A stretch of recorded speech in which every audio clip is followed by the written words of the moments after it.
Primeiro, é de conhecimento de vocês que essa crítica pós-moderna tem por terreno os acontecimentos, principalmente das últimas décadas do século XX e do início do século XXI. Profundas transformações que se deram na economia, na sociedade, na produção da cultura, e basicamente aí, no seu aspecto da cultura, é que se derivou o termo que acabou se generalizando como crítica social, que é a pós-modernidade. A noção de pós-modernidade tem por base a ideia de modernidade, que é a ideia de que passou-se por um momento chamado de modernidade, que é descrito, de certa maneira, e que teria corroído suas sustentações, seus alicerces, diante dos acontecimentos das últimas décadas do século XX. O que teria propiciado essas mudanças? Nós encontramos, vou aqui reduzir a 2 autores, poderíamos citar mais, mas só para a gente pegar 2 afirmações significativas. A primeira delas, Daniel Bell, um economista, pensador social inglês, que vai fazer uma crítica chamada sociedade industrial. E vai tecer o conceito de uma sociedade pós-industrial. E qual que é o centro da análise de Daniel Bell? A sociedade pré-industrial, capitalista e a sociedade de transição transitam para o modelo industrial, centrado na grande produção de bens, de mercadorias, na relação entre capital e trabalho, que coincide com aquilo que se chama de capitalismo avançado. Esta sociedade passou por profundas transformações a partir dos anos 50 e 60, levando ao grande desenvolvimento do setor de serviços, da produção do conhecimento e da mudança qualitativa da sociedade industrial. Né? E o que ele vai chamar do conjunto dessas mudanças de sociedade pós-industrial. Uma das características dessa sociedade pós-industrial, diz o Daniel Bell, é que deixa de ser o centro a produção de mercadorias para a produção de serviços. E nessa transição do centro da produção para a produção de serviços, cresce a importância de 2 setores, né? Os processos decisórios e os processos comunicacionais. E um terceiro elemento, que para o Daniel Bell é essencial, a produção do conhecimento. Passa a ser mais decisivo quem controla a produção e o controle do conhecimento, e daí a técnica, os processos decisórios e os processos de comunicação, do que quem controla diretamente os meios de produção, mudando a natureza da forma societária que predominou nas sociedades avançadas do século XX. E ele vai chamar isso de sociedade pós-industrial. Né? Em que está se fundamentando o nosso amigo Daniel Bell? Ele se fundamenta numa senhora muito simpática chamada Hannah Arendt. Né? Quer dizer, a Hannah Arendt, lá na década de 50, está entusiasmada não é exatamente a palavra, eu acho que aquela senhora nunca ficou entusiasmada com alguma coisa, mas ela está impactada, seria a melhor palavra, ela está impactada com 2 transformações tecnológicas de peso: o desenvolvimento do computador e a capacidade do ser humano de botar um satélite tripulado fora da Terra. Né? Essas 2 coisas técnicas impactam Hannah Arendt da seguinte maneira: o desenvolvimento da técnica consegue fazer com que o ser humano saia da Terra e consegue, através do computador, criar as condições materiais para superar o mais antigo fardo da humanidade: a submissão à necessidade, o trabalho. Né? Quer dizer, aplicado esse desenvolvimento tecnológico à produção de bens, a humanidade desenvolve aquilo que ela buscou a vida inteira: superar a necessidade do trabalho. Certo? Com mediação para a natureza, para a produção de bens e satisfação da necessidade. É um ditado chinês, né? Cuidado com o que você deseja, porque pode se realizar. Então, você não procurou isso a vida inteira, a humanidade deu parabéns, conseguiu. Ora, se fosse só essa constatação de Hannah Arendt, a gente devia ficar contente, né? Então, quer dizer que então vamos só trabalhar. Não é isso? A gente ia juntar todo mundo e cantar como aquele cantor: trabalharem assim, negócio mesmo é você, e vamos fazer outra coisa, né? Não vamos trabalhar mais na produção material da vida e vamos assistir aula introdutória de programas de pós-graduação. O Marx tinha uma imagem própria dos seus desejos, que era caçar pela manhã, pescar à tarde, fazer crítica social à noite. Eu costumo brincar que eu não gosto de caçar e pescar, é fazer crítica o dia inteiro. Cada um ia fazer o que quiser. Esse cara quer pescar, com certeza. Algumas pessoas iam fazer algumas coisas e a gente ia fazer outra coisa, ia namorar, né? Não é isso? Fazer movimento estudantil, então. Ia ter tempo pra caramba, fazer movimento estudantil, fazer política e tal. Então não seria exatamente uma má notícia. A má notícia que leva à origem do livro da autora, que é A Condição Humana, é que ela fala o seguinte: a sociedade moderna é a sociedade do trabalho. As pessoas se articulam, têm seus papéis, tanto na hierarquia social como na própria garantia da vida, através da identidade do trabalho. Então é uma notícia péssima. Primeira parte da notícia: tudo foi reduzido ao vínculo do trabalho. Segunda parte: não vai precisar mais de trabalho. Quer dizer, então, é a miséria de uma sociedade de trabalhadores sem trabalho. Essa é a condição humana que ela está desesperada para tentar entender, né? E ela faz uma profecia: dentro de décadas se esvaziarão as fábricas, as trabalhadoras vão desaparecer. Quando ela fala isso na década de 50, essa profecia dela caiu num certo descrédito nas décadas imediatas, né? A produção industrial cresceu, nações se industrializaram, as fábricas se encheram, então ficou meio vazio. Só que essa ideia, nos anos 70, na passagem dos anos 70 para os anos 80, e no contexto da crise do capital, retoma, né? Daniel Bell vai pegar ali. Por outro registro, Habermas vai registrar isso no pensamento, né? No seu discurso da modernidade, né? Num excerto em que ele fala do envelhecimento do paradigma do trabalho. Então, o ponto de partida do pensamento pós-moderno é a aceitação de que as mudanças na sociedade capitalista na década de 70 e 80 caminhavam para uma alteração profunda da sociabilidade, onde a característica central era o deslocamento da esfera da produção para outras esferas. Aí que o Habermas entra.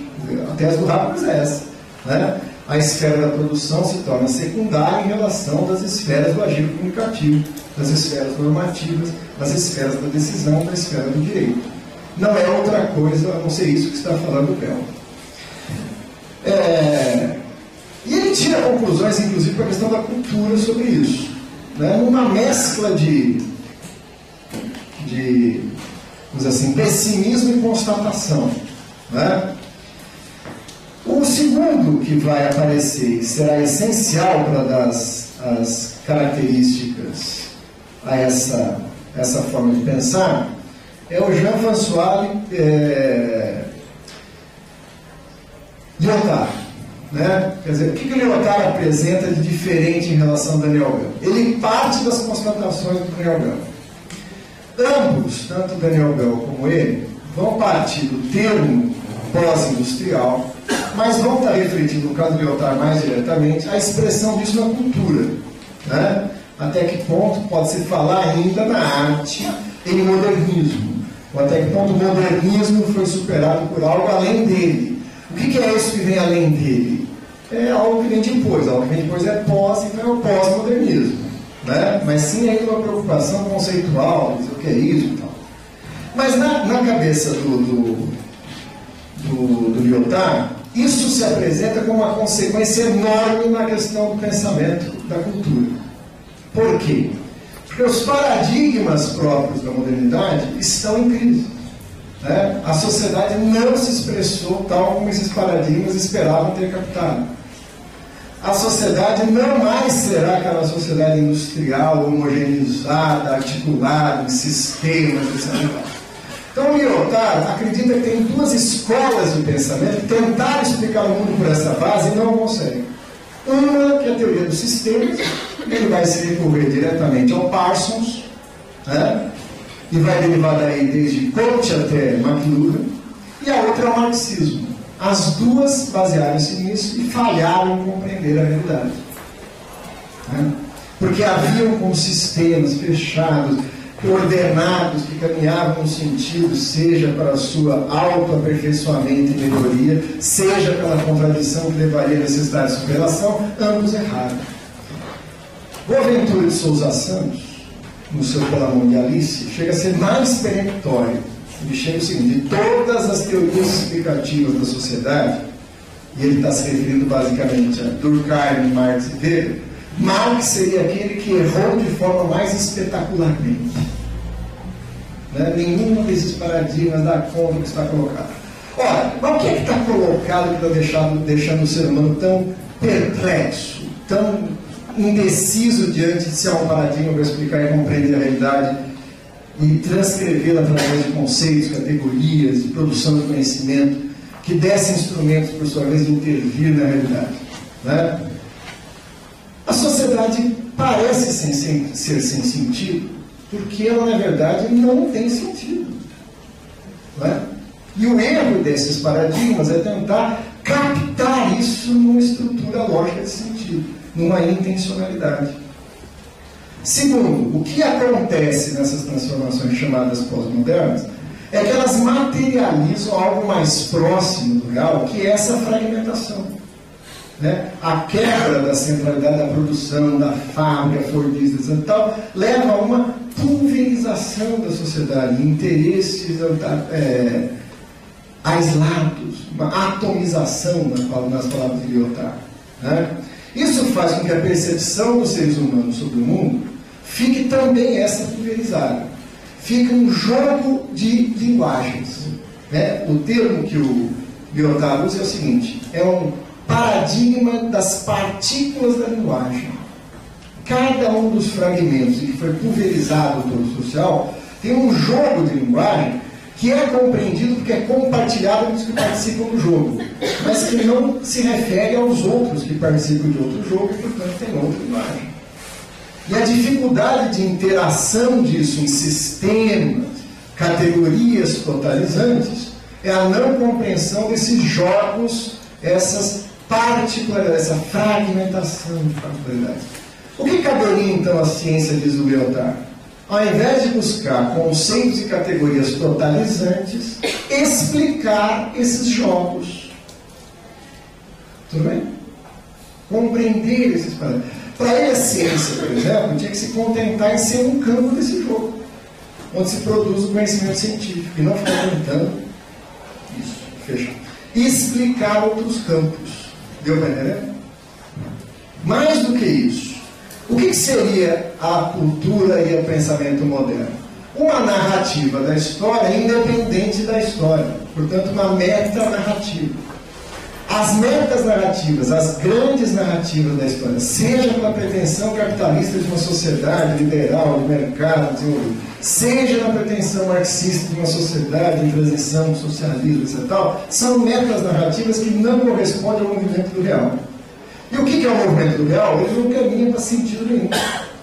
Ele tem que ser entendido na singularidade dos acontecimentos, no imediato, naquilo que está dado, no jogo dos contextos concretos, nas áreas que compõem, não a totalidade, porque não se articulam, não formam um sistema, mas que somam-se como realidades pontuais a serem consideradas. Eu acredito que isso é quase um programa da pós-modernidade. Dizer, né? A ciência joga seu próprio jogo e ela não pode legitimar os outros jogos de linguagem. Então o que a ciência tem a dizer sobre a vida, sobre a forma de organização social? Nada. A ciência, de cada ano, junto os cientistas de uma área, eles conversam entre si na linguagem que eles entendem e deveriam se contentar com isso, sem ter propostas societárias, etc. O resultado disso, qual a consequência disso? A consequência disso pode ser algo muito estranho no meio de uma teoria social e no campo das humanidades. Algo que nos alerta ao falar da sociologia é o Norbert Elias, né? Pode ser elucidativo. Ele está analisando um pouco a produção do conhecimento na sua época, e chega à seguinte conclusão. Ele está falando da área sociológica. O trabalho de muitos sociólogos está concentrado inteiramente no tempo presente.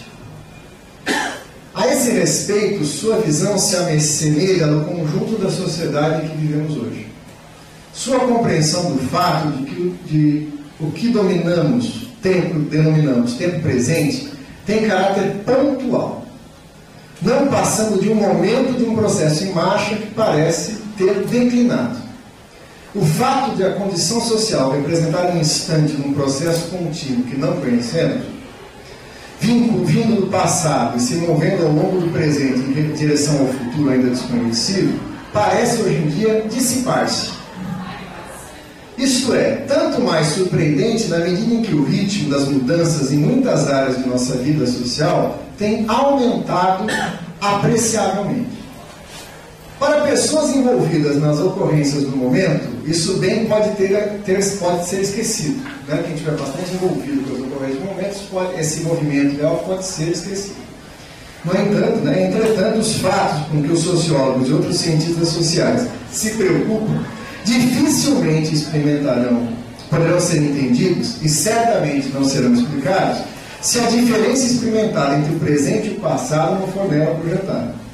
Se os tempos presentes não forem percebidos como têm sido, isoladamente. Assim, a reconstrução, na forma de modelos, no processo que conduz o passado, ao longo dos nossos poucos dias daqueles que estão vivos ao futuro, parece ser hoje uma tarefa indispensável à teoria social. O que ele denomina de presentismo. Então, vocês podem me ajudar aqui nessa conclusão. O que nós temos presenciado na produção do conhecimento e nas nossas pesquisas ultimamente? Ultimamente, assim, final do século passado, início desse século. Os grandes temas foram identificados como metas narrativas. Análises conceituais, categoriais, que não dizem respeito à vida. E foram, pouco a pouco, sendo substituídos por temas pontuais. Vocês estão dando para entender? Então, eu não quero entender a formação social brasileira, como quis um dia Caio Prado Júnior, como quis um dia Florestan Fernandes, né? Ou mesmo Sérgio Buarque de Holanda, ou Celso Furtado. Eu quero entender como funciona a intervenção desta prática, nesse contexto, no mês de fevereiro, à tarde. Né? É isso que eu vou me contentar em fazer isso. Certo? Não na perspectiva de que essa compreensão desse momento particular se some com o esforço coletivo e revele o sim. Não. Mas é a minha contribuição sobre isso. O meu olhar. A palavra olhar apareceu nas nossas teses e dissertações com impressionante. Tudo é um olhar. O meu olhar. A frase que vem logo abaixo é isso. Não cabe no modesto esforço desse trabalho. Né? E aí você tem uma certa delineamento no presente e na particularidade de um acontecimento. Vocês estão entendendo? Né? Esse esforço de pesquisa não é incompatível com um projeto intelectual. Ele pode ser desvendado em situação particular. Tem uma coisa que os marxistas não devem se assustar, é com o bom estudo de uma particularidade, é excelente. Acontece que isso costuma ser desvinculado de um projeto intelectual que compreende essa particularidade pelo arcabouço de uma compreensão de totalidade, uma compreensão de movimento. O que faz com que a principal característica da produção científica e das pesquisas pós-modernas seja exatamente aquilo que elas partem de pressuposto, a perplexidade diante de uma totalidade não totalizada, de um caos, de uma pulverização, de uma fragmentação. Tudo bem? Só que aí funciona um mecanismo que é transformar o problema em virtude. Vocês estão aprendendo isso? Quer dizer, meu salário baixou, tive que sair da minha casa, comprar uma casa menor, né? Não deu para pagar a TV a cabo, mas é bom porque a gente está mais junto, né? Não é isso? Aquela vida era artificial, não permitia uma interação verdadeiramente humana, agora a gente está conversando mais, né? Diante da catástrofe, você vai tentar achar um jeito de transformar isso em virtude. Então, o mundo está caótico, fragmentado, as metanarrativas falharam, o futuro parece não ser visualizado, eu não compreendo mais o passado. E é assim mesmo, veja bem. Né? É bom. Eu não sou o cara mais que tenta apropriar o real violentamente no esquema compreensivo. Eu vivo. Né? Não sou eu que me navega o mar. Eu vou, né? Não tem timão, não tem direção, não tem classe, não tem futuro. E eu vou tocando a vida. Ora,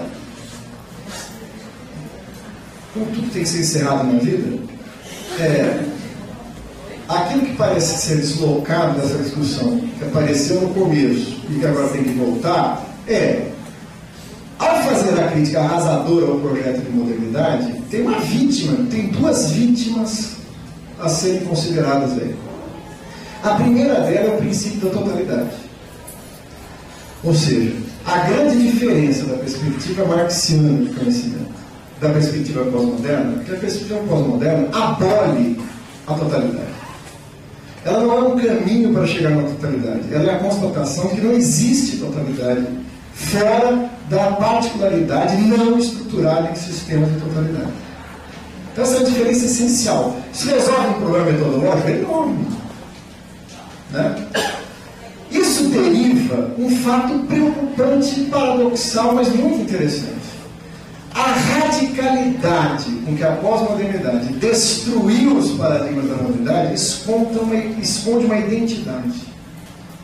Logo depois do enorme esforço de desconstruir o discurso moderno, o procedimento prático pós-moderno é muito semelhante ao empirismo positivista. Ele é, na verdade, um recuo ao positivismo. É o imediato, é o dado, é o quantitativo. Só que é paradoxal. Por que é paradoxal? O Lyotard mesmo vai dizer: qual que é a pretensão da ciência? Compreender o real nas suas determinações, na sua capacidade de formar a totalidade do discurso para liderar. Como escapar disso? O jogo do discurso científico tem que ser preciso. No que ele pode ajudar? A compreensão do real. E essa compreensão do real é matematizável, tem que ser matemático, porque agora quem vai consolidar nossas pesquisas da forma é o computador. O computador não entende de categorias, o computador não entende de contradição, não inventaram um programa dialético. Todo programa de computador é positivo, é binário, sim e não. Se você falar que uma coisa pode ser ao mesmo tempo ser o contrário, ele trava, não. Depende da formulação e entra sim ou não. Né? Não, há um sim no não, há um não no sim ao mesmo tempo. Não, ele trava. Né? Então o computador só vai entender se você matematizar. Então a pesquisa tem que ter tabelas. Porque a tabela, gráficos, bolo, tal, não provou cientificamente. É departamento estatístico. O segundo elemento associado a isso é o oposto disso, mas está profundamente associado a isso.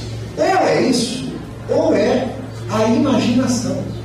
Já que a sociedade não tem em si sentido, cresce a interpretação, a impressão, a intuição, o olhar.